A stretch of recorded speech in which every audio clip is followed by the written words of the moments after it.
It's the last weekend before the international break, and boy, it's a good one. Alan Shearer and Ian Wright will leave nothing out there, as usual. We begin with the biggest game of the season so far. Champions Chelsea hosted leaders Manchester City at Stamford Bridge. Commentary comes from Jonathan Pearce. £650 million of talent on the pitch, both clubs flying. It's the most significant Premier League game of the season so far. Alvaro Morata made it 7 goals in his first 8 Chelsea games in the hugely impressive victory at Atletico Madrid, when he linked so well with Eden Hazard, who starts his first league game of the season. Christensen and Rudiger are the changes from midweek. They've won 10 of their last 12 league matches. City's one change from their victory over Shakhtar Donetsk. Raheem Sterling in for Sergio Aguero, who broke ribs in his car crash in Holland. Delft stays in with Mendy ruled out until 2018. They're the first side since Blackburn in 1958 to score 5 or more in 3 consecutive top-flight games.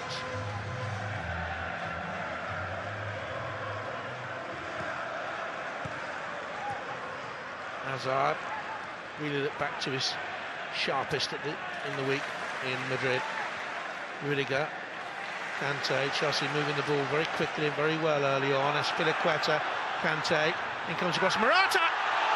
Could and should have been 1-0 to Chelsea in the opening 3 minutes. Get a look, saw where the goalkeeper was positioned. He couldn't find the back of the net. Big chance that for Chelsea. Chelsea's win at Atletico Madrid was one of the best results by an English side in Champions League football in many a season. Different task for his team today. Walker. Good run here by Walker, and they're letting him go dangerously close to the penalty area. Silva, Sane's the man over. Silva goes for goal. Wasteful the finish. Good movement by Manchester City, and that is such a part of the Pep Guardiola plan. Fullbacks who come out, join in. And with Walker there now and his other summer signings, he has players who can do that. No Mendy, of course.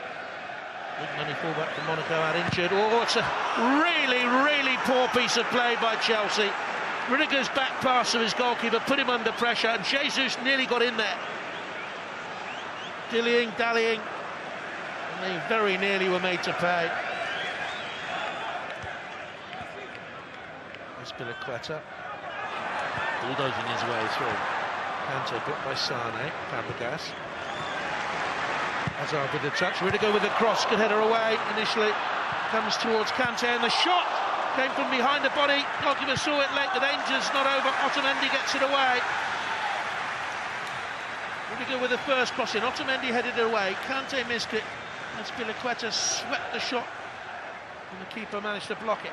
In comes Chelsea again. That's a good catch by Edison. Really competent goalkeeping and a fine release as well. 4 against 4 momentarily. Here's Sterling into the box, across the far stick. Too much fizz. That's Silva coming in, Jesus in the middle. Big chance that for Manchester City. He knows it. Cross just lacked that little bit of quality. Chelsea were the only side to beat Manchester City home and away in the Premier League last season. Here's Sane to Silva, got the shot away. Good block by Courtois, got everything behind it. Decent goalkeeping this. Silva, good start again for him, for Manchester City. Morata's in trouble here for Chelsea. And that's sportingly done by Kevin De Bruyne. And his afternoon, I think, is over. Well, this is a problem for Chelsea. There was a question mark over his fitness after the Atletico Madrid game.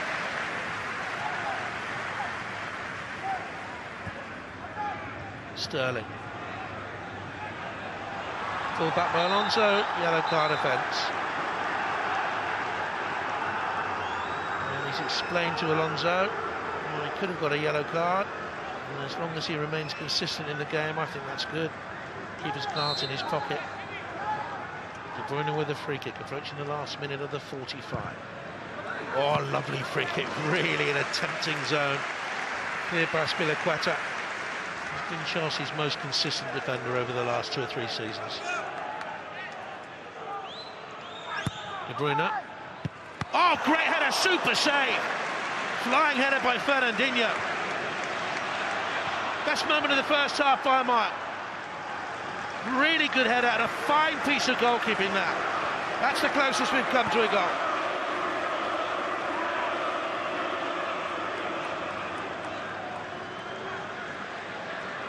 De Bruyne. Certainly sense that if one team is to score, it will be Manchester City. Christensen needs to get there now. That might be a case for Manchester City. Sane went down as he went for the return. There was a little hand. I don't think it was enough to thrust him forward in the way he went down. De Bruyne with the corner kick. They're getting closer, Manchester City. Sterling! That's what the manager thought of the attempt. Didn't need to blast it.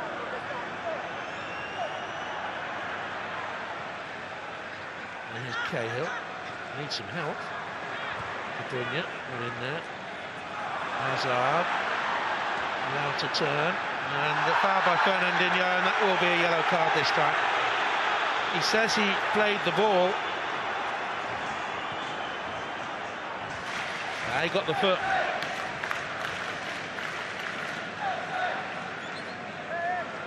An hour played at Stamford Bridge. Stalemate. Fabregas brings in Hazard. Good power behind the save of Ederson in that Manchester City goal. They switched off his team. He was equal to it.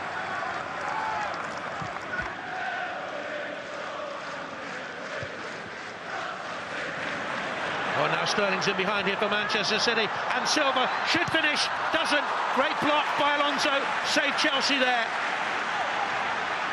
N'Golo Kante brings it away. Now Alonso's off on that far side in attacking mode. It's a poor ball. Sterling just touched away by Jesus as Silva was coming in behind him. All of a sudden the game's opened up.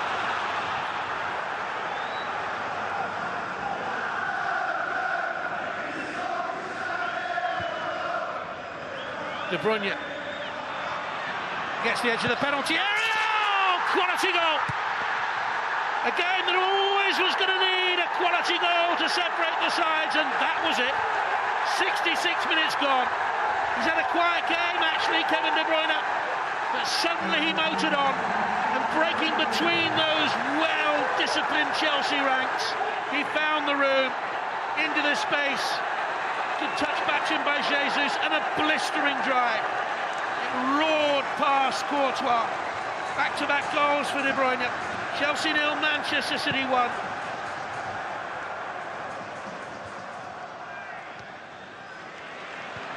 Gundogan immediately onto the ball. Sterling. De Bruyne's in the middle, far post to Jesus. He's picked him out. Lovely attempted finish and off the line by Rudiger.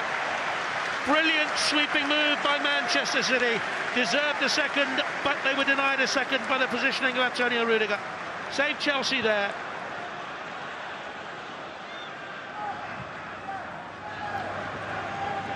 Aspilicueta. That's a foul by Otamendi on Willian. Why challenge like that so wide and give your opponent a route back into the game? Just simply daft. Fabregas with the free kick. In it comes, and they rose high in there, and none higher than young Christensen, but he couldn't keep the header down, and Otamendi got out of jail there. We came here to win, to try to win. It doesn't matter what happened. We know how difficult it is. We know how complicated it is at Stamford Bridge. It's my first time like a manager was able to win here in Barcelona. Bayern Munich never was able to win in this stadium. So that's why it's so complicated. But we have to show ourselves first of all, and after the opponent, we came here to win the game. I think today we gave everything against a really good team, against good players. And in this case, I think that sometimes it's right to give the compliment also to our opponent. How hard did the Morata injury hit you? For us, when you lose this type of player, it's not simple.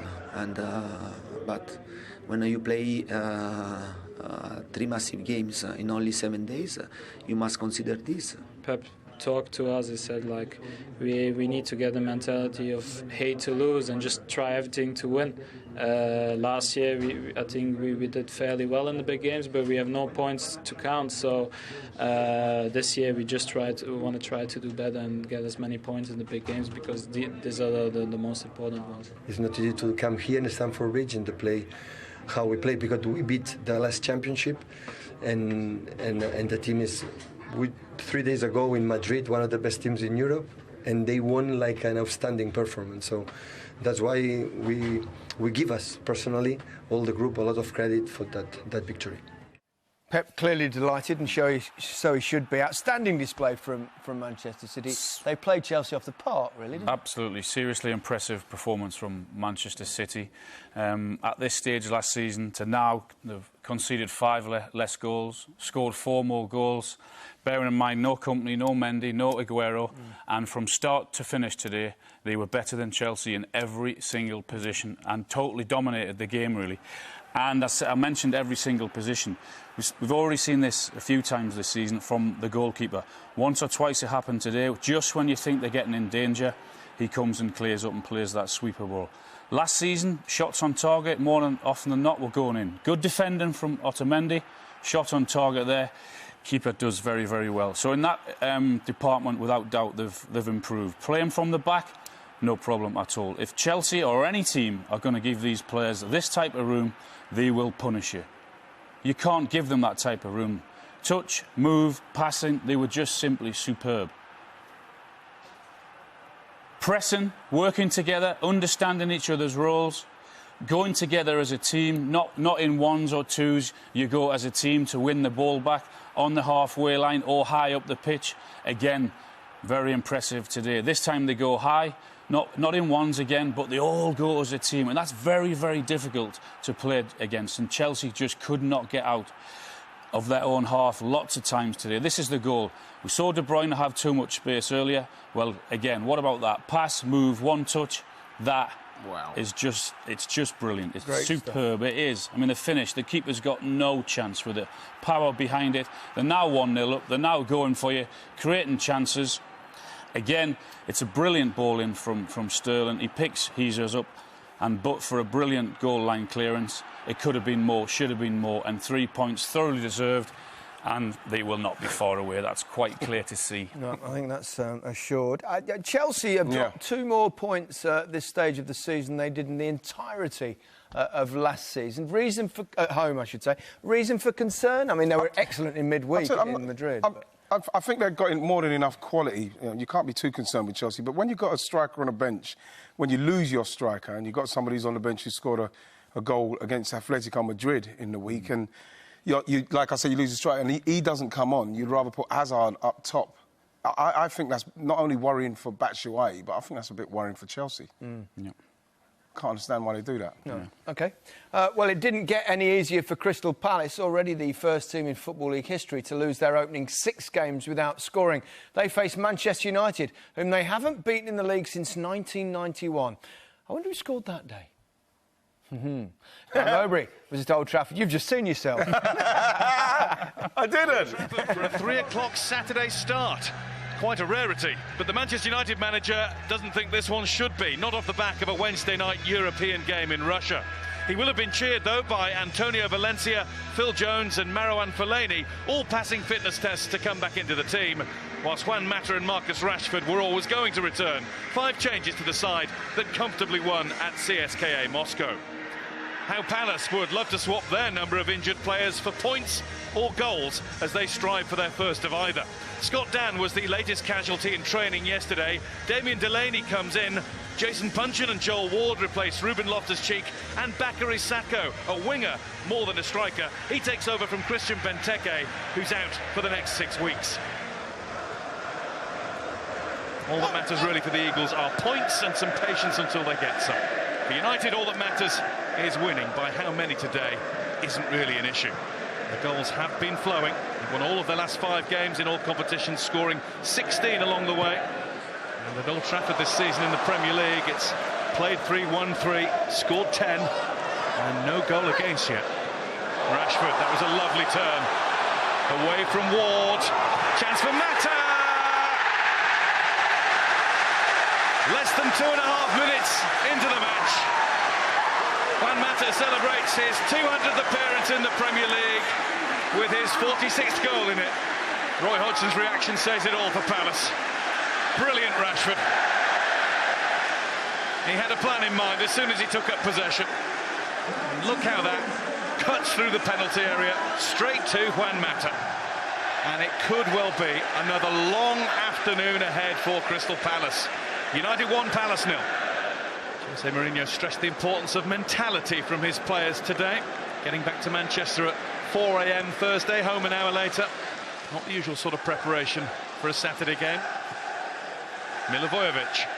Bakary Sako has maybe instinctively pulled wide. And keeps it in. Schlupp. Kabay through to Sako. Flag stays down.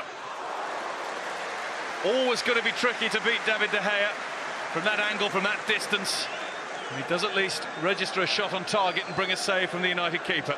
It's a hard one to call at this stage because a week ago at Manchester City it was 0-0. Palace were in the game, they'd hit the post, and then they got blown away. Super ball from Matic. Valencia, Mata.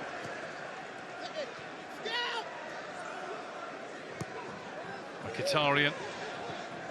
Matic, Ashley Young has gone left. Young against Townsend.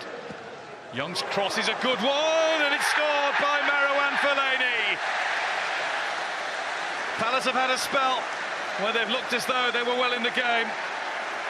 That might be the goal that keeps them out of it for the rest of it. Ashley Young with plenty of space. Townsend across to close him, but he wasn't quick enough for Young's switch to the right foot. It was something he was always going to do. And Marouane Fellaini has his third goal of the season, his second in the Premier League. And United have their second of the game. Palace on the way, it seems, to 7 games, 7 defeats. Mata wants it at the back. Rashford. Amadou Sakho. Milivojevic. Palace play their way out of trouble quite nicely there. Except for the fact they're not out of trouble yet, and they might be back in it now. Townsend having a go at colleagues because he felt he wasn't given nearly enough assistance. Matic into the middle. Fellaini's made the dart to the near. Smalling's at the back, and it's only just wide. Fellaini took Delaney with him. And Amadou Sakho couldn't get off the floor. No match for his opposite number, Chris Smalling. Matic, Young, Rashford set off. Joel Ward's having a real test against him. Bakary Sako then just about trod on the ball. Mkhitaryan, Juan Mata's waiting. Mata in, Lukaku, here's Marcus Rashford. Palace slow to get over, and Rashford blasts it against, well, maybe a bit of post, certainly a bit of Hennessy's boot. All Palace's players drawn towards the ball, and when Lukaku helps it on, Rashford all by himself. Smart reaction from Wayne Hennessy in goal. Over the top for Mkhitaryan. Delaney didn't get a decisive touch on it. Mata tries to dart in, Rashford is there. And there's a flying block from Joel Ward. Manchester United don't hang about with the throw. Mata. Young. Turns Townsend, who was too committed too early. And then there's a clumsy foul from Milivojevic. United's free kick. It's Rashford. He's not thinking about a direct shot on goal, is he? He's going to fire it in at pace. He has gone for goal, and it's gone all the way in. Did Fellaini get a touch? He's certainly claiming one. No way back for Palace now. Not that there, in likelihood, ever was. It is now a question of how many Manchester United are going to get. Rashford fired it. And there's not only a touch from Fellaini, it's a really good one. And he's hemmed in by 2 defenders, but he's watched the ball all the way onto his forehead and just steered it. His second goal of the game. Manchester United 3, Crystal Palace 0. Believe it or not, there's a happy manager. Townsend. Milivojevic. Schlupp can't get through, doesn't get anything. It did seem a little bit of a forlorn plead at first. He's the player who's fallen into Jones. Was he forced to fall by Smalling? Well, perhaps there is at least the case for the shout. If Roy sinks any lower, he'll just be hair peering over the wall. Matic. Lingard. Down he goes, advantage with Lukaku. And Lukaku's missed the target, would you believe? His regular goal was served up on a silver platter for him. But you don't see Lukaku do that too often. And it stays at 3. Van Aanholt, stopped by Valencia. Herrera, Martial is herring forward. It's Anthony Martial! It was saved, and Martial thought he made it 4-0. It's saved by the face of Wayne Hennessy. They'll keep on watching, they'll keep on travelling. I don't think they'll be at the game at Newcastle in 3 weeks' time. Will they have got a goal against Chelsea in between times? Lukaku, under Herrera. There's Martial, there's Lingard, there's Lukaku, there's his goal. At least one in every game in the form that he's in. Didn't look like he was going to get the chance today. Nobody is with one of the Premier League's, one of the world's most lethal strikers. Nobody at all. And is now 7 goals in his first 7 Premier League games for the club, and that equals what Andrew Cole did when he joined the Red Devils from Newcastle in the 1990s. He's enjoyed his afternoon. Manchester United 4, Crystal Palace 0. Jose, what was the most pleasing thing about today's win? 3 points and a good performance, solid performance, not phenomenal, but a good performance, a solid victory. We start strong, we finish strong, and we won. That's the important thing. Marouane Fellaini scores 2 today. The fans are singing his name at the end. Are you surprised by how much he's turned it around for himself here? I always trusted him since day one. I always try to give him confidence. I always try to show him how useful he is to the team. Starting matches, coming from the bench, playing more offensive, playing more defensively. But I always try to show how important it was to me. The team wants to go for goals. That's important too. Last season we scored 1 goal and start to, to keep the ball more, but we don't attack. This season we attack more and more. I think it's good for the team and for the confidence. We're very wounded at the moment, when you're at the bottom of the table, you've got 6 regular first-team players out, especially given our lack of forward players. It was always going to be very difficult for us. But of course, the goal right at the start of the first half really puts you on the back foot. At a half-time 2-0 down, we were determined to try and make sure that we at least kept a clean sheet second half, but then that lasted 1 minute and you're 3-0 down. So I thought the players showed a lot of character, and I honestly believe that we're making some sort of progress to become a better team. But of course we're being tested out against the best in the land, and with the quality that these teams have, they don't miss their goal chances. Yep, Chelsea next, Roy. 4 games at home, Manchester United, 14-0, and Marcus Rashford's played a big part in that. He was very impressive again today. He's in supreme form at the moment, and 5 goals, 4 assists in his last 10 games, all competitions for United this season. He's just unbelievable. This is what he does. He stretches team. Joel Wall doesn't do too much wrong. He's shepherding him down there, but it's this bit here. Gives him 3 yards. Watch that shoulder move there. Yeah. Gives him 3 yards, and now he's sent him for pies, coffee, out. And then, bang, Mata. And like I mentioned, the Supreme Conference, just look at this touch here. Bang, and then this is where the confidence is. Look, off the shoulder. That's how he's playing at the moment. Again, awareness, and then he's off. He's just, at the moment, I think it's happening for him. He's on the halfway line. He's only got one thing in his mind. I'm taking him on. Gets a bit of luck here, but then it's just pace and control and drive. Lukaku in his form, I'm thinking maybe he could have reacted a little bit quicker, but again, he's created a great chance. And then look at this ball in. Fellaini's just got to let that clip, that beautiful mop of hair he has.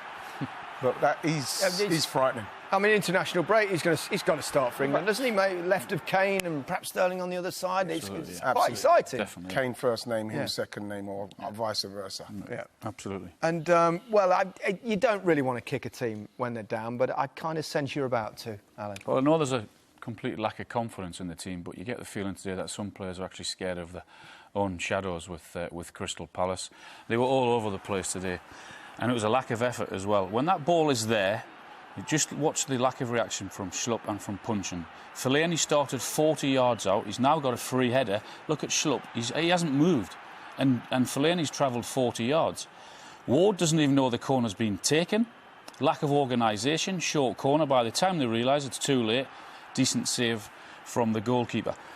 How on earth are you going to score goals? I know, as I said, they have injuries, Zaha and Benteke, but you've got to get someone in the box to score goals. This is incredible, this is. You've got 4 or 5 players there standing on the edge of the box, not wanting to go in there, not wanting to score goals. Trouble goes away, no problem whatsoever. Poor pass, OK, you can accept that. But the number of poor passes here is incredible. Again, they win the ball back, poor pass again. What he's doing there, I'm not quite sure. Just get rid of it. Play it simple when you haven't got no confidence. And again, they get away with it. And it happened time and time again. That is not acceptable. Poor from Townsend. You've got to give more. OK, Sakho doesn't get tight. So you still lose the ball, but this isn't acceptable. It's not.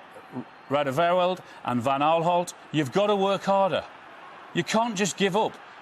You can accept players making poor passes. You can accept the lack of confidence. But what you can't accept, Gary, is a lack of effort. And some players are not working hard enough in that team. Yeah, well, I mean, Crystal Palace, no goals, 17 conceded. I mean, it's look bleak. Bleak for your old club here. It is, and I hope he can sort it out sooner rather than later. Yeah. And like you said, I've got Chelsea coming No wonder up. Roy was looking so depressed there, because that is one hell of a job he's got on his hands. It's a tough one. Alf Ramsey was playing the last time Spurs won a league game at Huddersfield. That was 1954. In fact, these two teams hadn't met in any competition since 1973. Steve Wilson was at the John Smith Stadium.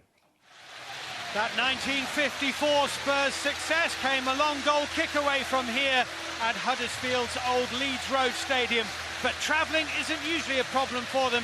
It's 8 away Premier League wins in their last 9 attempts. Huddersfield have only conceded 3 league goals this season, and only the 2 Manchester clubs can better that. They make one change. Rajiv van La Parra comes in for Abdelhamed Sabiri. Spurs make 2 changes from their win at West Ham.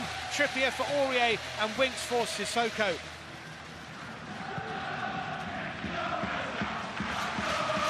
Touch from Ince, looking for Aaron Moy. Nandra Quach. This is Smith. Good try, good save. Really well hit here by Tommy Smith.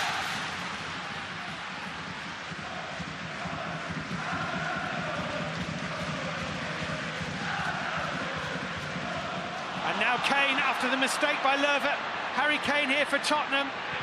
And scores. August is long forgotten.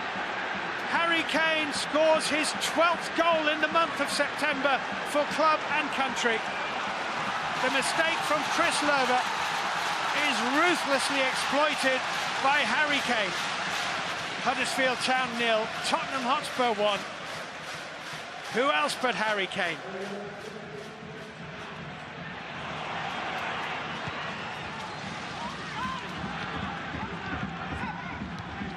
From Alderweireld, Trippier into Eriksen. Good football. Ali, lovely football. Christian Eriksen here. Into Ben Davies. It's a brilliant Tottenham goal. That is an outstanding goal by Tottenham Hotspur. Converted by Ben Davies, but beautifully crafted. Look at this. It's fantastic one-touch football. So much space for Davis, who finished neatly. And Huddersfield, who have contributed to a really good opening 15 minutes in this game, are 2 down.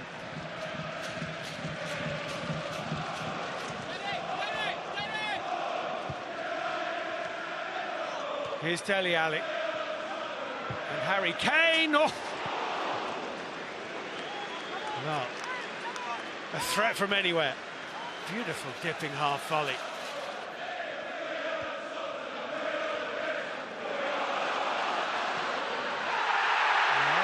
So Kachunga going to ground, getting nothing.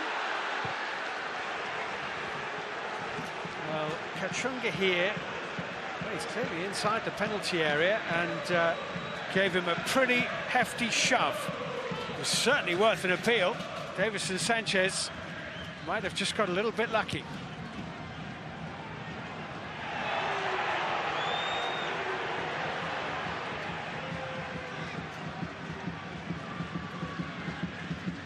Oh, Lösel has lost out to Harry Kane. This could be horrible for the keeper. Well, he's made amends. Wow. Actually pleased for him, because that would have been absolute horror show for Jonas Lösel, but he got away with it just. Kane.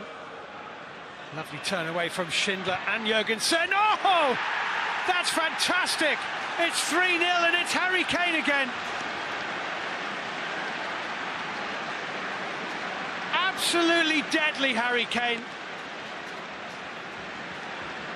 The form he is in at the moment must match that of any striker in any league, in any team you care to mention.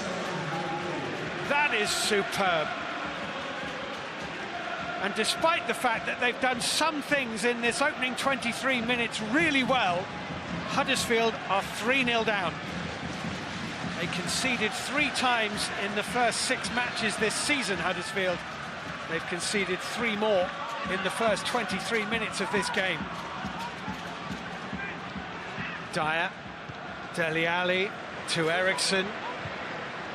Back into Dele Alli, flowing again, Tottenham, lovely turn. Oh, it's hit the post. Davis, Winks. Dele Alli, off target this time. Another lovely Tottenham move. Dele Alli has simply floated through the 30 minutes of this game. Outside of the boot rather than the inside, and it might have curled in. Trippier. Davis. Here's Kane, offside. Hat-trick denied, offside. Let's see, yes, good decision. It may only be a postponement rather than a cancellation of the hat-trick. We shall see. De Poitre for Huddersfield, running now at Alderweireld. De Poitre shots! Hit the bar, good effort. Now 2 inches lower, it might have hit the bar and gone in rather than over.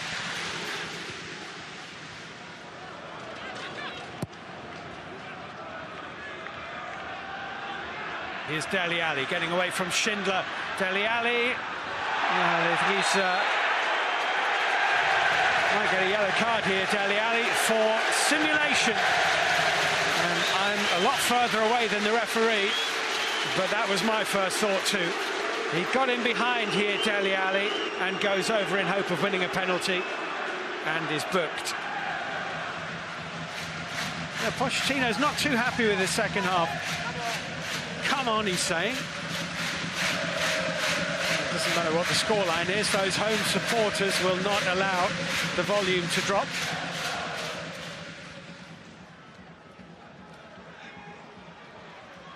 Cut out by Dele Alli. Tottenham might break here. Sissoko to his right, Kane to his left. Dele Alli striding away from Whitehead, finding Moussa Sissoko. Schindler's with him. Here's Sissoko. Lösel makes the save. Kane can't reach the rebound. Jurgensen was there. Well, Sissoko with 1 goal in his last 100 appearances for Tottenham and France.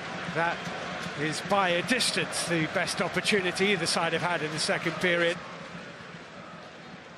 Kachunga Dele Alli's taken it away from him, and here's Son Heung-min. Musa Sissoko away to the right, Ben Davies here to the left, Sissoko in the middle. Here he is now, is this his goal? It's deflected in. It is 4. And the second half, pretty much a non-event, unless you happen to be Musa Sissoko with his first goal for Tottenham Hotspur, and a rare one indeed. And the shot hitting the defender and ending up in the back of the net. It's Huddersfield 0, it's Tottenham 4. I think it felt a little bit that it was overshot after it started. I think we gave the goals too easy away. We wanted to be brave, we wanted to attack them as well, we wanted to create our moments, and I think we had some moments, dangerous situations in the box. We hit the bar, shots, but the goals we gave away, that was too easy. I don't know what's crazier, really, 13 goals in September or none in August. I mean, they both seem just like crazy numbers. Yeah, no, it's one of them things. Like I said, as a striker, sometimes you go through spells where it don't go for you, sometimes it does, and a bit of a contrast between the 2 months, but hopefully October can be even better for me. I look to improve every month, every game, so that's what I've got to try and do. He's fantastic. It's so difficult to find different words every 3 days. But for me, today was another fantastic performance. The energy was fantastic from the team, and make us very, very proud about the performance. Congratulate the player. The effort was fantastic. Last 6 Premier League away games, 24 goals for Tottenham, and it's Huddersfield's first real spanking. And I tell you what, though, you know, Tottenham do fullbacks well, don't they? Oh, absolutely, yeah. And they've got options. They've got Aurier, they've got Rose, and he does like to rotate in those positions. But what I like about these guys today, Trippier and Davies, first thought for a forward is, can he pass it forward? And Harry Kane's enjoying it, there's no doubt about it. This is just brilliant from Tottenham. One-touch football. Huddersfield can't get near them. It starts with Trippier, but look who it finishes with. They get a little bit of luck there with a pass, but he's up there, Davies, and it's a brilliant finish. This for a forward, dreamland, whipping balls into that constantly, and he did it most of the game, whether it was from the left or whether it was from the right. Another superb pass here, but look, first thought, can he get it into the box? Again, whipping it in with pace, but look who's on the other end of it. The left side there, it's Davies. And it was constant right throughout the game. Again, last minute of the game, left back getting forward, puts it on a plate, little bit of luck, and for Sissoko there. So yeah, they're very, very impressive, and we hear it a lot, don't we? Well, once you get through Tottenham's first 11, then that's when they have problems. But in those positions, they've got some options now. Squad's growing. Dele Alli didn't cover himself in any glory, did he? Throwing himself to the ground. No. His manager said, you know, it's not good for him, it's not good for the team, it's not good for the game, and you know, there'll be enough people lining up to condemn him, and like I say, he's a 21-year-old player with a massive future, but I think there's an actual opportunity in this where he could actually score, you know, lift it over with the left foot. He chooses to go down. Everybody does it at the moment. He doesn't need to do that. He's a wonderful player. Of course he's a wonderful player. And it's good to hear Pochettino come out quite strongly and say that, you know, he's got to learn from it and stop. Well, he has got to learn. He's one of the best young players in Europe. Right, that's all right, you saying he's 21 years of age. There has to come a time where we actually stop saying he has to learn now. And that time is now. You'd think after him being banned from playing for England, you'd think today he'd want to stay out of trouble. I mean, that is blatantly trying to cheat. Indeed. Kane, he's on fire, isn't he? I mean, 16 goals in his last 7 away games. He's prolific. He can't stop scoring. Well, there was never any time I didn't think that ball was ending anywhere else than the back of the net. Yeah. Too much room, but once you give him this room, it's a hell of a finish with his left foot. But we've got issue. When he's been on a hat-trick 3 times this season, the manager has decided to take him off. Now, we're all selfish as strikers. Goals come around in the last 10 minutes. When you, in contrast, especially when you look at Lukaku, 13 of his last 24 goals have come after 80 minutes. Jeez. I'm pretty certain if I was Harry Kane, because he's missed 28 minutes of this season by taking him off, and you'd think, OK, well, the manager might say, well, I'm protecting him. He's going away with England next week. What? Good point. I'd be having that. I'd be banging on his door asking why. You know, I think he should leave. To Arsenal, probably. Before the North London derby. No chance. No chance. Should leave. Leave, Harry. Yeah. We'll move on, right. 4 games, though, still to come. Shot on here for Shaqiri. It's James McLean. Terrific block. It's in towards Andy Carroll. It came to Pugh. Stoke have failed to win a league game since beating Arsenal in the second week of the season. They face Southampton, who struggled for goals, scoring just once in their last 4. Martin Fisher was at the Bet365 Stadium. Sino Berahino makes his first Stoke start since the opening day of the season. He's still looking for his first Stoke goal since his £12 million signing from West Brom in January. That's one of 4 changes made by Mark Hughes. His defensive injury crisis eased sufficiently to see Jeff Cameron and Kevin Wimmer return, while Kurt Zouma is also available again. Virgil van Dijk spent much of the summer dreaming of a move to Liverpool, but Southampton refused to sell. Today, the Dutchman's first start in 9 months after an ankle injury. Fletcher. Peters benefiting from the early distribution there from the captain. He's picked out Shaqiri. Shot on here for Shaqiri. Well saved by Forster, out as far as Juff. In the way, Lamina. Juff can come again. No foul. It looked as though Juff might have been pushed from behind. Referee well placed, saw nothing wrong. Shaqiri closest to breaking the deadlock with that drive. Mark Hughes' 5th season at Stoke City. Lowest finish in that time last year of 13th after a hat-trick of 9th place finishes. Easy for Zouma.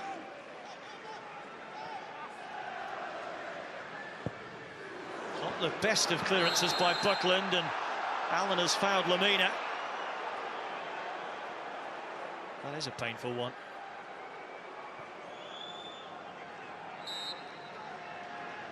Will be Davis to whip it in. Zouma to clear.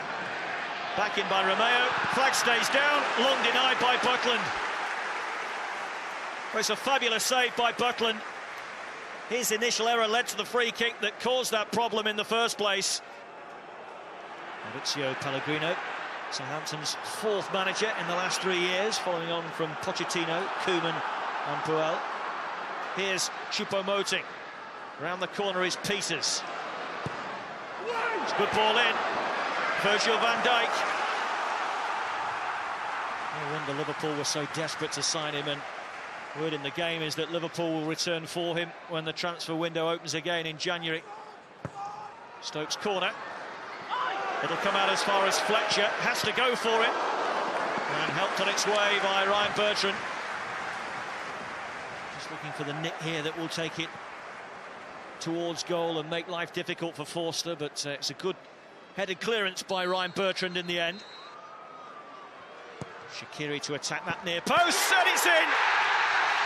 Stoke City have the lead. Mame Birimjif heads Mark Hughes men in front. Keep your eye on number 18 Juff there against Lamina. Lamina didn't go for the ball in there. Lamina didn't attack the cross, Juff did. And Stoke City take the lead. Mame Birimjif with his first of the season. Only scored 1 throughout last season. It's Stoke City 1, Southampton 0. Allen brought it down beautifully, and he's fed the goal scorer Juff. Shaqiri wants it just round the corner. Van Dijk stretches again to cut that pass out. Intelligent use of the ball again from Juff. Allen has found Berahino. Now Shaqiri. Southampton just wobbling momentarily. Oh, Van Dijk has pulled down Berahino, and it's a Stoke City penalty. It's all falling apart for Southampton now, and it's the returned Virgil van Dijk who's the culprit. Just watch here as Berahino went for the loose ball and Van Dijk just tugged him back with his left arm. As clear as it gets. It's a good spot from Mike Jones though. Berahino won the penalty. Can he score it? Still searching, remember, for his first ever Stoke City goal. Saved by Forster. The search for that goal goes on. And Berahino's misery in the Potteries continues. It's a good save from Forster, guessed correctly. Leapt across to his left. Strong wrists to block it.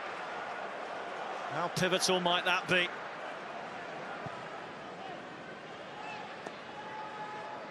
The foul against Juff. Now away from Fletcher. And he's found Tadic. Blocked by Peters. It's a corner. It could have been more. Tadic possibly took too long to get the shot away there. Kind of sums up Southampton's performance today. It's all been a little slow at times. Virgil van Dijk to attack this corner, but Long has the chance to flick it on near post, missed it, but it's cleared by Choupo-Moting, and now it's Boufal, and now it's Long, and it's anybody's, and it's in by Yoshida. Southampton find the equaliser from a most unlikely source, Maya Yoshida. I'm sure Mark Hughes will be unhappy at the way Stoke City defended this set piece. Could have been cleared there. And then when Boufal got the better of Choupo-Moting, Long had a swing, Yoshida had a swing, and it's in off the underside of the bar. It's a very tidy finish, if truth be told, not dissimilar to the sort of goals Mark Hughes himself used to score in his pomp. Have a bit of that. And it's 1-1. Shaqiri, Allen, inviting Choupo-Moting to get forward. Cedric has slipped, and Choupo-Moting might punish him. Van Dijk to clear, in goes Allen. Shouts for a penalty, Romeo's challenge. Referee right on top of it, saw nothing wrong. Here's Peters, now Choupo-Moting. And again, and it's in, and it's Peter Crouch.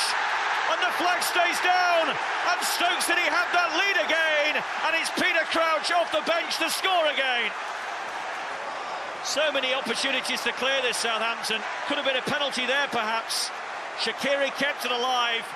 Good movement here from Peters to fire it across. Choupo-Moting did enough to help it goalwards. And Peter Crouch, with that goal-poaching sense that comes when you're 36 years of age, finds himself in the right place at the right time.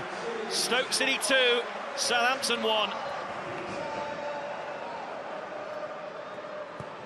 That's a good ball, and now Southampton are coming forward, and Gabbiadini couldn't get the touch. What a chance for Southampton to equalise. Initially, fantastic work from Bertrand. It's just begging a touch from Gabbiadini.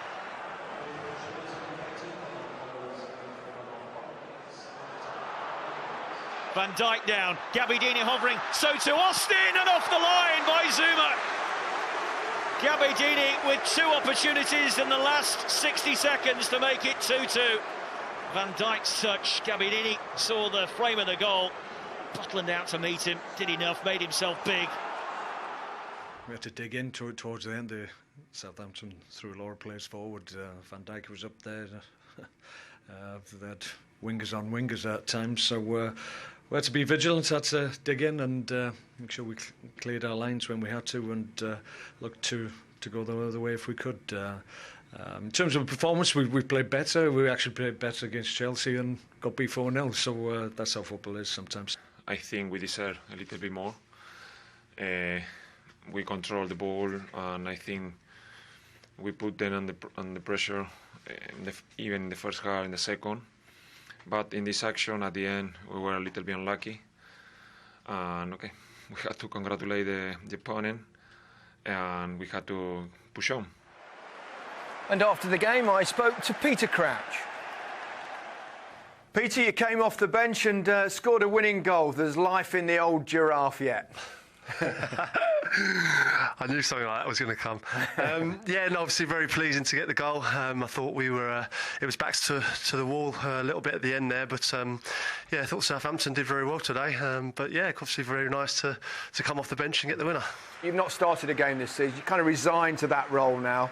No, I wouldn't say so. I'm still knocking on the door. I still want to be playing. I still feel fit. Still feel great. You know, every game that I've played, I train as well every single day. So of course I want to be starting games, but I'm realistic. I'm at the age now where maybe I have to play on the bench a little bit more than I'd like. But of course, when given the opportunities, I try and make an impact, and hopefully I've done that today. But like I say, I still want to be starting games. You came on for Berahino. A word about him, he's been struggling to score goals, was brave enough to take the penalty but missed again. Yeah, well, the thing is, I've actually spoke to him. I've been there myself at Liverpool. I think I took the ball off Steven Gerrard once and missed as well when I was going for a little barren spell. So yeah, I speak from experience, but he'll come through it. He works hard in training. He's always doing finishing, and it's just not going for him at the moment. But he's a good player, and he'll come good, I'm sure. In terms of Stoke, 4 games without a win prior to this, so it was an important victory. Yeah, it was. Training grounds are a dark place when we've lost before the international break. You've got so much time to reflect on the last game. So we didn't want to go into the break with having lost at home. So it was important we got the win today. Gareth Southgate was in the stand, Peter. The World Cup coming up. Yeah, well, I haven't actually retired from international football, so hopefully I've made an impact there. Certainly have. Well, it's good to see you can still do it on a wet Saturday afternoon in Stoke. Top man. Thanks, Gary. Yeah, terrific professional, still going, still scoring goals. But the opposite is true of Saido Berahino. I mean, it's, 31 hours and 48 minutes without a goal in. I mean, that's a long time. And then he, as I said in the thing with Peter Crouch there, he's brave to take the penalty, but boy, you've got to score, got to make it happen somehow. He's done pretty well. He held the ball up pretty well, and when the ball comes back in, when he does finally go down, Virgil van Dijk's poor challenge. He's up. Look how quickly he's up. He wants it. Look, he wants the penalty. I'm not sure if taking a penalty actually makes you any. People still say things like, "Well, he scored, but it was from penalty spot. Like wasn't a great penalty." And it won't help his confidence now, because even when he's got on comes Crouch, and absolutely. He does. Well, all the experience paid off there. He ends up in that spot. He goes in. First of all, he hangs around, and he always believes that ball's going to fall in there. He thinks he's going to get the header. The header doesn't come. Right place, right time. Thanks very much. The X factor. What a feeling that is. What a celebration. I miss that feeling, scoring goals. It's just fantastic. Yeah, there's nothing, is there? Nothing's quite like... And when you're in a bit of a rut, like a striker like Berahino, or even Gabbiadini, who plays for Southampton, he's only, 1 in 15. How do you get yourselves out of it? How did you used to? You practice, you practice, and you practice some more. Yeah. Monday, Tuesday, Wednesday, Thursday, Friday. When the guys are off, you come in and practice, and that's how you get out of it. Eventually... And you cannot be scared to keep getting in there. That's when it all falls. Like Crouchy's goal there. That's what you do. You just go, you sniff it out. I used to just continuously hit balls into the net from in and around the 6-yard line, just to see it in the net. I just wonder, because I never had one. Whoa. Southampton generally, we've said it a few times, they're so struggling to score goals, and they did what they've not been doing. They actually equalised in the game, and then it was a scruffy goal to concede, wasn't it? Yeah, but as Peter says, that is now his role. He's coming up to 37 years of age. It's not a bad option for Stoke to come on. It's always going to be difficult to handle, and it was for Southampton. Yeah, certainly was. Watford began the day in the top 6 ahead of their game at West Brom, who were beaten 2-0 by Arsenal on Monday in controversial circumstances. Right, brought down. He steps up, it's off the post, and the rebound is wide by Livermore. How that wasn't given, I don't know. Oh, busting his hands in, it's in the back of the net. What a clearance off the line, Nacho Monreal. And the referee says penalty. Lacazette takes the penalty, beats Foster. And a wretched night for West Bromwich Albion ends with a full-time whistle. They've been beaten by 2-0. John Roeder was at the Hawthorns. Solomon Rondon needs to start scoring again, according to Tony Pulis. The Venezuelan striker got only 1 goal in the second half of last season in the Premier League. He starts today as West Brom look to end Watford's 100% away record. Chris Brunt also returns. He scored in the 3-1 victory over Watford here last December. Troy Deeney makes his first Premier League start of the season. The Watford skipper hasn't scored since the last time these teams met in a 2-0 win for Watford at Vicarage Road in April. Richarlison got the late winner at Swansea last weekend to make it 9 points out of 9 on the road for the Hornets.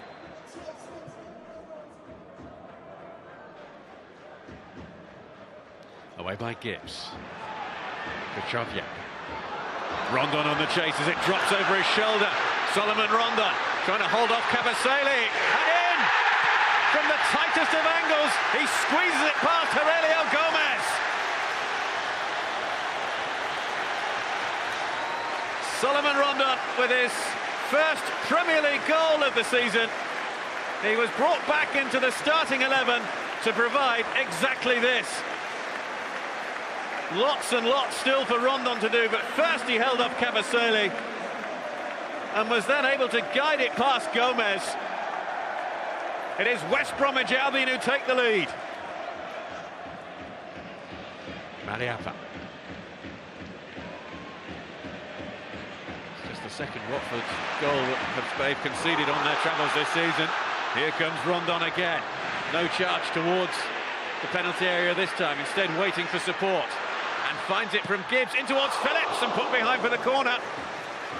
Saving challenge coming in from Etienne Capoue.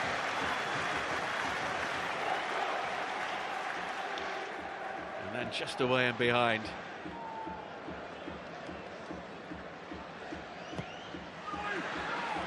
Nodded in by Evans. Double delight for West Bromwich Albion with 2 goals in quick succession. Higazi coming in strongly to challenge, but it clearly comes off Evans. The 2 central defenders both there. Higazi would have scored, Evans did. Every picture tells a story, and that expression on Marco Silva's face tells you all you need to know. Mariappa. Etienne Capoue. Dini. Richarlison. Dini trying to turn away from Higazi. Richarlison, good run through. Should have been 2-1. Carrillo arriving, but puts it over. Richarlison with the well-timed run. But the header over from Andre Carrillo, when really he should have scored. Barry just leaves it for Evans. Higazi beaten by Dini. Richarlison, Doucouré, trying to get it onto his left foot, and Doucouré pulls one back for Watford.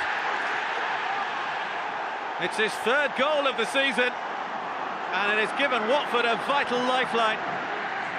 Carrillo should have scored, Doucouré has, and Watford keep up their record of having scored in every single away Premier League fixture so far this season.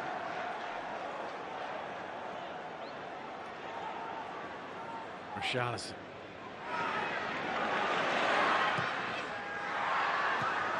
Away by Gibbs. Etienne Capoue got a touch on the way through, and how important was that deflection?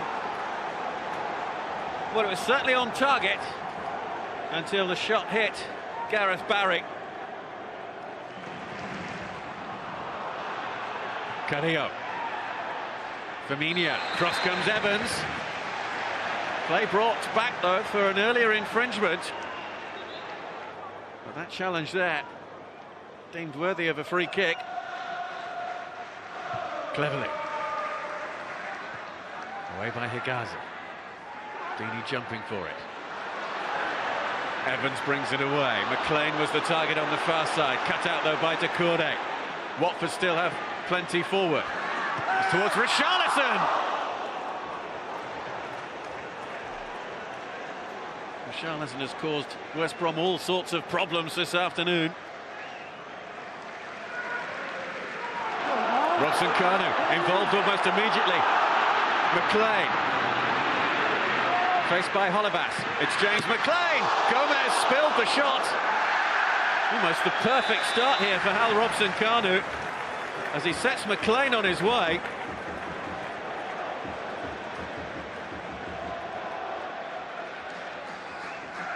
Cyril Regis in the flat cap.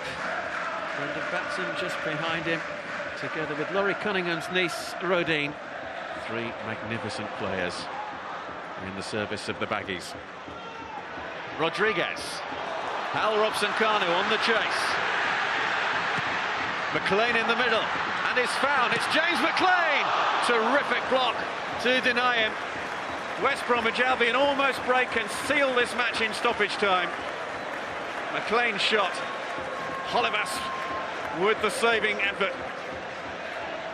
Time is running out for Marco Silva's side if they're to return home with anything from this fixture. Pereira. Last few seconds. Richarlison brought down by McLean. This will be a card. Third booking for West Brom. All have come late in the match. A minimum of 4 minutes additional time. Those 4 minutes have been played. So we're into time added on to the added time. Aurelio Gomez is coming forward for Watford. One last attempt now from the visitors to try and snatch a late point. Holivas with it. Then he heads Richarlison! He's done it!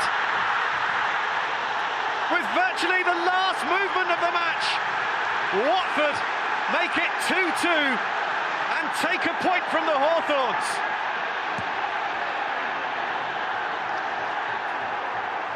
Keep your eye on the number 11, Richarlison, as he makes his way forward, getting in between the defenders. And in it goes for a second goal for Watford, which means a point for Watford and 2 points dropped for West Bromwich Albion. What an ending. We show big character again, big personality as a team. Our players believe until the end. Tough game against strong, tough team. It's not easy to accept, but you know, it was quite probably an evenly matched game, even though we took the two-goal lead. Thought they come into it well and put us under a lot of pressure towards the end. When you're playing in the 95th minute and they score, that's very, very hard to take. And obviously the challenge is a good tackle. You know, it's a sliding tackle. He plays the ball, but you know, Oliver's, what is he, 10 yards away from it, sees it perfectly, and then gives a free kick, which is the way it's been going for us at the moment. Richarlison has made quite an impact. What's it like to play alongside him? Yeah, he's brilliant, you know. He's fearless. He always wants the ball. He likes the physical side of it, and he's got all the attributes, and he's chipping in with really important goals. So he's been a superstar for us so far. But he's only young, and hopefully everyone don't put too much pressure on him and just let him perform. Well, thanks very much, Tom. You've just done Ian's analysis for him. Richarlison, two vital goals in the last couple of games. 11, right at the end. Yeah, 11.5 million from Fluminense. 5 goals he scored in the Brazilian League last year. 3 goals, 2 assists so far. I'm very positive, like Cleverly was saying there. He always looks like he wants to get forward. He's like Rashford. They just turn and they want to get forward. He's always getting forward. This was his assist. Wouldn't say it's much of an assist, but he was there again, getting involved. And this one, I just think he just gets in the back there. See him again, powerful coming into the box with the header. And this one, he's 2 players to take on, and he's just going at them. You know, I think he looks like a real find. And this is I think this is what leads to the goal. He gets the ball, and Tony Pulis is saying that this wasn't a foul. What do you think? I think it was a foul. I think he caught him. I think the touch here was Richarlison's, and then he got something. Ball, but then yes, a little bit, but for me, I still think that's a lunge and a foul. Agree, and then, yes, I do. Yeah. And I think that the marking for West Brom there is poor. I think when we see it from beat West Brom their own game. Yeah, really. He's there. No one's picking him up there. Agazi's in front of him. I think Robson Kanu's behind, but he's got a man, and as long as that ball comes in and around him, it might have been even a little push there. I think Tony might have had a more of a case with than the foul, but. Very good header. No, he's really good header. We were talking about strikers in goal droughts before. Rondon, who's been in a bit of a goal drought himself, certainly at home. I think it's something like 13 games without a single goal. Well, I think he might have milked the celebration just a little bit. But Good it was pace, an excellent finish, good nevertheless. pace to get him behind, great strength. It's a very, very good finish. And December 2016 was his last goal at the Hawthorns. 1, 2, 3... 4, 5, 6, still going. I thought it was a montage. I told you that feeling's great. I thought it was a montage. I mean, the first time he showed me that, I actually thought that were different games, but it's just that one particular when you goal. score, you want people to know. Milk Shows what it means. It's goal of the month time on Match of the Day 2.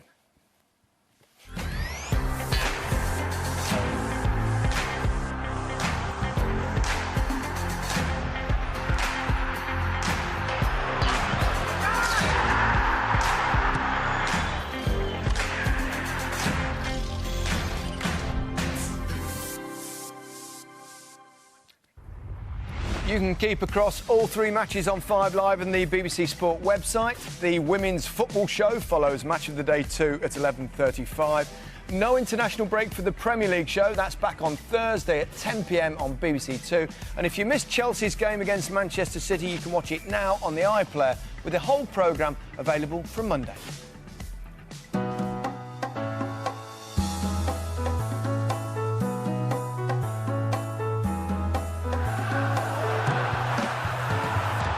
Sadio Mane gets the deflection, surely the goal, yes, Southampton ahead. Oh, and there was almost another opportunity, and it could be 2 here, and Mane's in again. Shane Long, Mane's unmarked in the penalty area, here he is, oh, what an unbelievable hat-trick, absolutely astonishing, 3 goals in 3 minutes. Someone should sign him. West Ham, who began the day in the bottom 3, welcomed Swansea to the London Stadium. The visitors had yet to concede in 3 away games this season. Simon Brotherton, watch this one. West Ham badly need a win, and today Andy Carroll and Javier Hernandez play as a pair up front for the very first time. Carroll has been involved in 8 goals in 6 games against today's opponents in the Premier League. Swansea's club captain, Leon Britton, plays for the first time since the opening day of the season, and Tammy Abraham is restored to the starting 11 after coming off the bench to score in last week's 2-1 home defeat to Watford.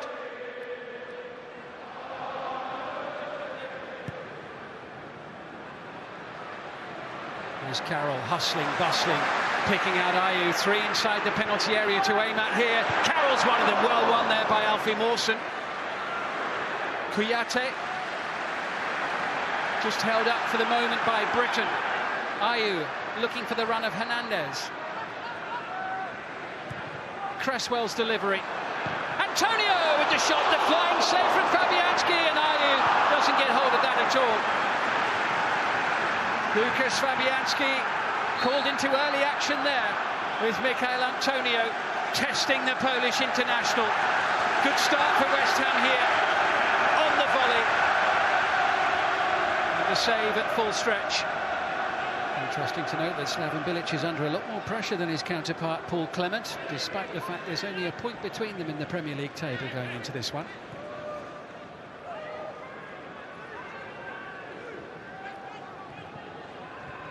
Carroll into Wilfried Bony, could be a chance to shoot from distance, flying save there from Joe Hart, and away by Aaron Cresswell. Both keepers required to make a save in the opening quarter of an hour. This is Swansea's first attempt.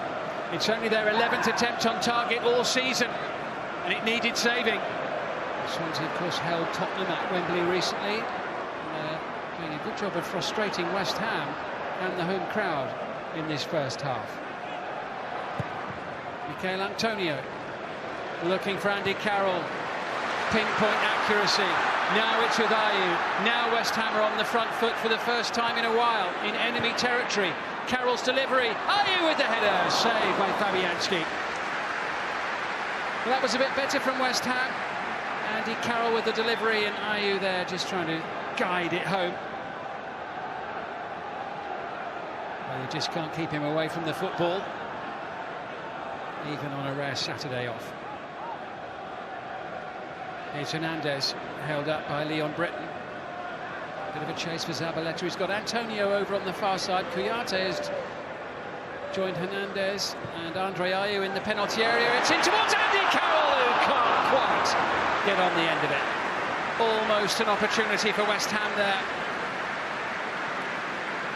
Whipped in by Michail Antonio, and Andy Carroll beaten by the bounce.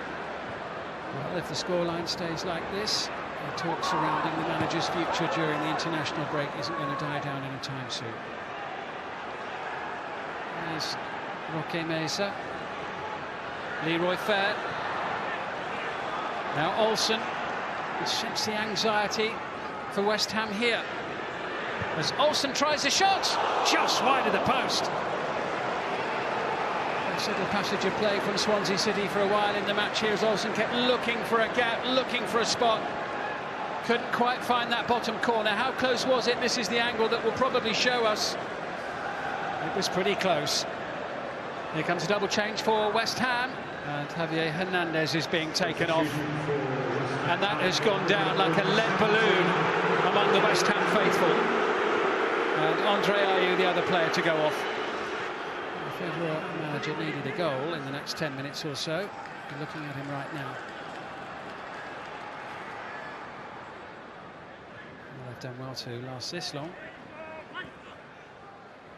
Only 5 minutes to go. Antonio finds Aaron Cresswell. He's got Masuaku here on the near side. Carroll and Sacco in the centre. It's in towards Andy Carroll, and he smacks the bar. Andy Carroll so close to scoring his first goal of the season and continuing his excellent record against Swansea. A rare moment of attacking excitement from West Ham's point of view. For once, Fabianski wasn't about to make a save.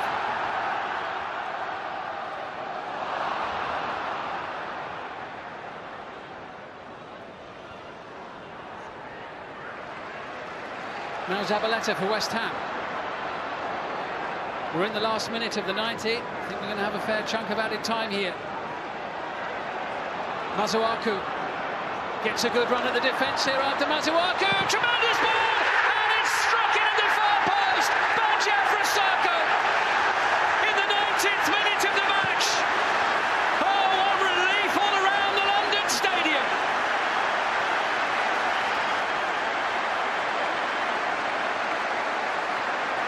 Created by substitute Arthur Masuaku and put away by another player who's come off the bench, Jeffrey Sacco.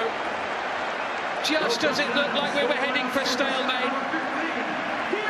Just does it look like West Ham are going to be overwhelmed with frustration. The breakthrough is made. It is a relief. It's a great 3 points for us. Another clean sheet.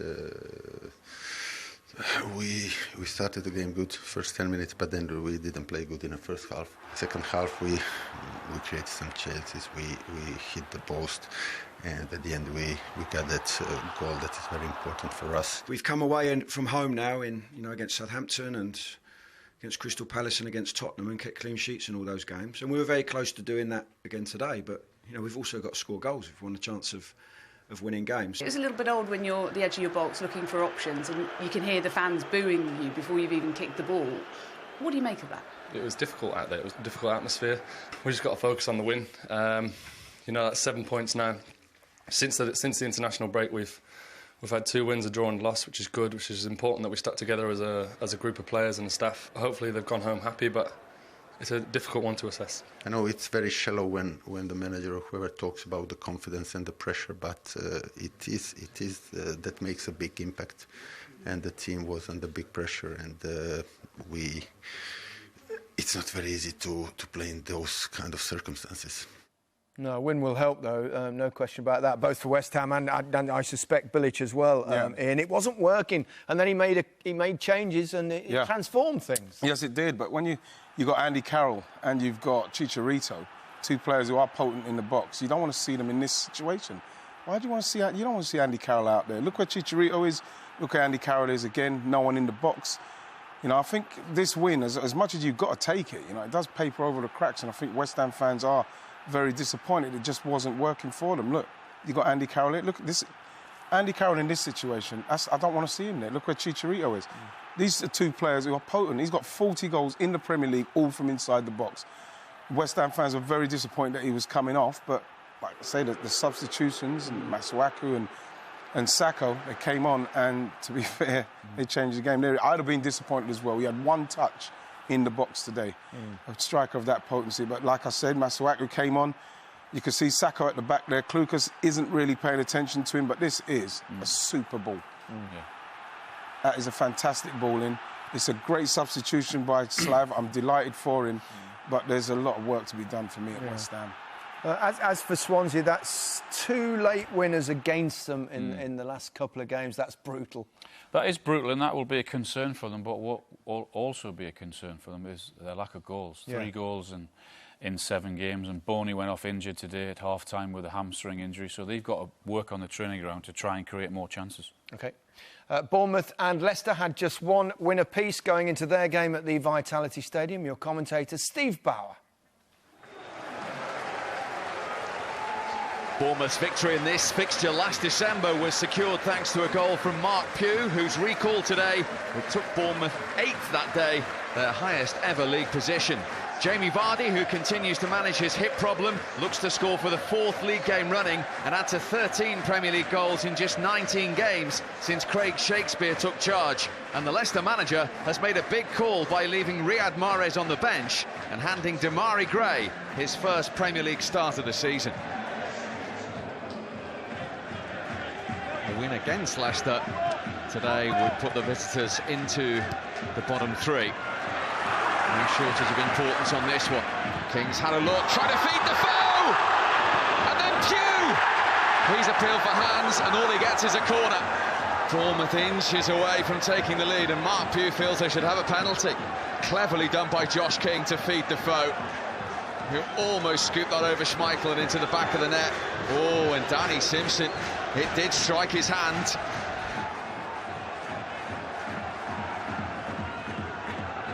Stanislas, good ball, trying to feed Jermaine Defoe. Schmeichel was off his line, Defoe trying to hold off Morgan. Wes Morgan did really well. Pugh! And that's not the finish he wanted. Well, you have to give credit to the Leicester captain, Wes Morgan here. Just did enough to jockey position, but then Mark Pugh should have done better with the follow-up. Riyad Mahrez forced to watch as a substitute. The call. That's what managers have to do. Leicester sitting deep inside their own half now, as they look to keep that clean sheet intact until half-time, which is 3.5 minutes away. Cross from King. Morgan got something on it. It came to Pugh. He thinks he got a touch along the way. It's a goal kick. Again, King was involved. Early cross this time. And when it came to Pugh, he just got underneath it.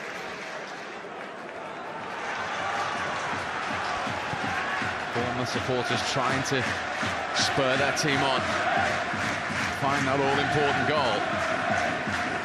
Pugh. Can he cut this back, Pugh? King. Oh, he couldn't find Stanislas. Stanislas again! Gathered safely by Schmeichel. Now, there's just 1 ball too many in the end. But it did come back to Junior Stanislas. He did at least force Schmeichel to make the save. Albright looking for Vardy. And then it came to Okazaki! Goodness me! How has he not given Leicester the lead? The only chance that Leicester have had all day, and it's a golden chance for Shinji Okazaki.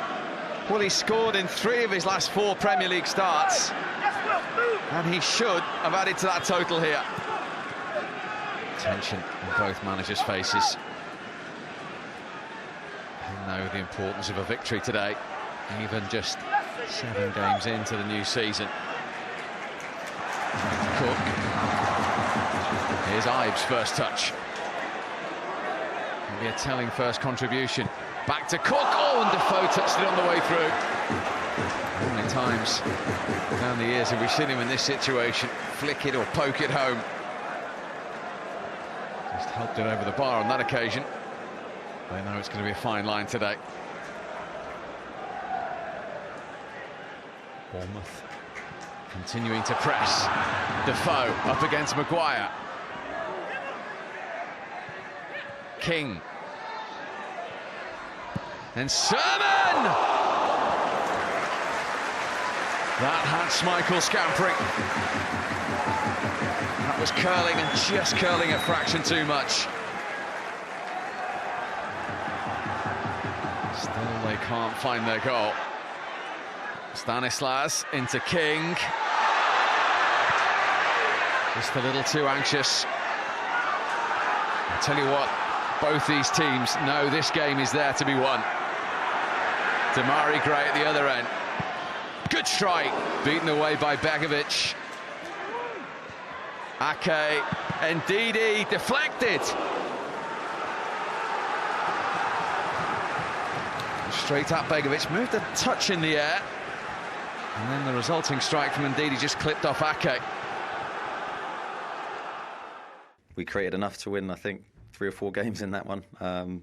Right from early on, we started the game really fast and had a number of good chances. It wasn't to be our day in front of goal, but I think if we perform like that in the future, I think we'll score plenty. Bournemouth had the momentum with them for lots spells of the game, and we had to defend in numbers and probably had a lucky charm at times.